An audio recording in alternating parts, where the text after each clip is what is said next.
Fala pessoal, tudo bem com vocês? Chega mais, eu sou o Chico Garcia, inscreva-se no canal e vamos junto. Porque assim, não importa se era estreia, se era com reserva, se era fora de casa, qual o contexto, se era só janeiro, aquela coisa toda, primeira rodada. O Corinthians quis ganhar o jogo, o Corinthians não se submeteu ao que aconteceu nos minutos iniciais do Bragantino fazer um gol e pensou, caramba, eu tenho 9 vitórias seguidas, caramba, eu preciso ganhar esse jogo, e foi lá. E aí o Ramon Dias tem culpa nisso, entre aspas, né, porque ele começa a reforçar o time, ele bota o Mateuzinho na vaga do Léo Maná, e é impressionante a evolução do Mateuzinho, né, ele tem outro status hoje, ele chega no time, você pensa, caramba, aqui tem um titular, o Fagner foi embora, então o Léo Maná é o reserva e o Mateuzinho é o titular. Depois ele coloca o Carrilho. Ah, que jogador é André Carrilho, o peruano. Ele dá uma outra dinâmica para o time do Corinthians, é inacreditável, é impressionante. E olha que o Martínez, né? O Martínez estava jogando muito bem, seguiu jogando bem, né? Porque o Rian entra no lugar do Charles e o Carrilho no lugar do Alex Santana. O Bidon no Sul-Americano, eu acho que pode abrir espaços tanto para o Alex Santana quanto pro Charles, né? Por que não? Eu ainda acho que o Charles tem algumas limitações, mas enfim, é da posição.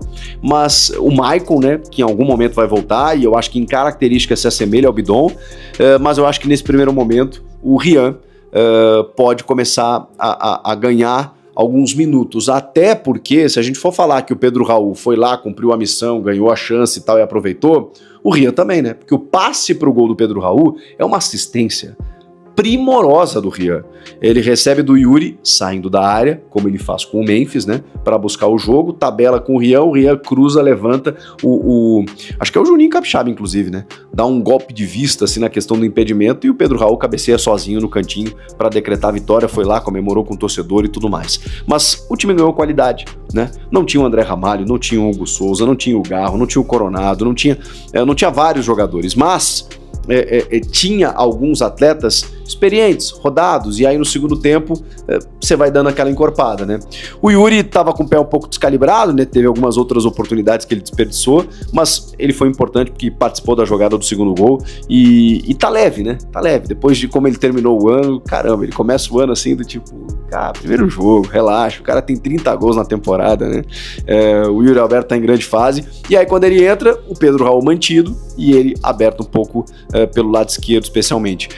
Falando um pouco mais sobre essas questões táticas, né, o José Martínez merece um capítulo, né, porque o venezuelano, ele corre que é uma barbaridade, né, como diria um amigo meu, parece até que ele tem 2 pulmões, porque cara, ele é desesperado, assim, atrás de um prato de comida, e ele oscila, né, às vezes ele dá uma desligada no jogo, em alguns jogos que eu assisti dele, em outros ele joga uma barbaridade, ele é esse cara. Ele é esse cara que em algum momento do jogo foi deslocado para a ponta direita, para ser um pouco mais agressivo, para fazer uma dobradinha com o Mateuzinho e tudo mais, segundo o Ramon e o Emiliano, uma questão circunstancial. E eu espero, né? Até porque o Corinthians tem outros jogadores dessa função, e se não, deveria ir ao mercado, porque o Martínez é um jogador da primeira função, da volância, junto do Ranieri, e o Ranieri terminou muito bem o ano. Aí a gente já começa a problematizar algo no sentido positivo. Você tem 2 jogadores para a mesma função e de boa qualidade, ou seja, você não perde o nível, você não baixa o nível quando você tem que trocar um por outro. Que bom, é preciso o elenco. Essas primeiras rodadas com preservações, elas provavelmente estão pensando no clássico, ou nos clássicos que vem por aí. Depois dos clássicos, começa a fase de mata, e vem decisões e, cara, e aí não para mais. E aí tem pré-libertadores, fases eliminatórias, jogo para Venezuela, loucura. Então, você precisa de elenco. E o Martínez correspondeu hoje, jogou muito bem, assim como a movimentação que o time teve no segundo tempo, com a entrada do Carrilho, com o Yuri Alberto, enfim, né, sempre sendo participativo, e o gol do Pedro Raul. Não dá para tirar de contexto que o Pedro Raul fez o gol da vitória, o gol da virada e o gol que arranca 2025 de uma forma extremamente positiva. Tem muito para acontecer, foi só a primeira demonstração, mas vamos lá. A gente está falando de uma vitória de virada contra um time da Série A do Campeonato Brasileiro, na casa dos caras, depois de 10 dias de pré-temporada. Então, assim, o saldo é extremamente positivo. É extremamente positivo. Eu posso aqui destacar que o Hugo foi mal defensivamente. Quem mais? O Léo Maná, talvez, né, um pouco inseguro ainda, não teve, né, aquela aquela demonstração de luxo pra gente entender que ele disputaria a posição com o Mateuzinho. Tô falando das laterais, né? Problema crônico. Cara, o Corinthians venceu um adversário que não é fácil de vencer, embora eu esteja preocupado com o Bragantino. Acho que o Bragantino caiu demais, assim, né, do ano passado pra cá, mas assim, não é fácil ganhar do Bragantino e lá em Bragança Paulista. E agora tem domingo na Neoquímica Arena o reencontro com a torcida, porque o Corinthians não pode nem pensar na hipótese de não se classificar para a fase de mata como aconteceu no ano passado.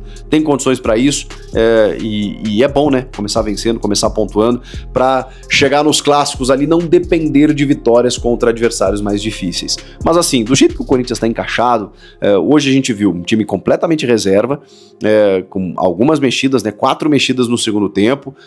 O time titular é fantástico, terminou a temporada em altíssimo nível, mas esse time se mantém? Esse time vai se repetir? Você consegue manter esse time por muito tempo? Então todas essas questões precisam ser respondidas e tem muito tempo para isso acontecer. A família corintiana, de acordo com informações publicadas e confirmadas pelo GE, os encarnados aí não estão dispostos a emprestar o Oswaldo e só aceitam negociar o jogador nos moldes de uma transferência em definitivo, tá? Para isso, o Benfica pede pelo menos 74 milhões de reais, preço considerado alto aí por um dos times. Assim, é pouco provável que a contratação aconteça aí neste molde, tá? O Timão tem evitado pagar taxas de transferências e só estaria disposto a investir no jogador caso o Benfica estivesse disposto a acertar aí um acordo por empréstimo com o Timão. Desde que desembarcou na Europa, ele e o Benjamin Rosvalli não conseguiu se adaptar na Copa dos Gols, além de distribuir uma assistência. O craque fez 25 jogos, tá? Então é isso, velho. Espero que vocês tenham curtido. Os créditos do Chico assim. Um forte abraço a todos e até o próximo vídeo. E vai, Corinthians!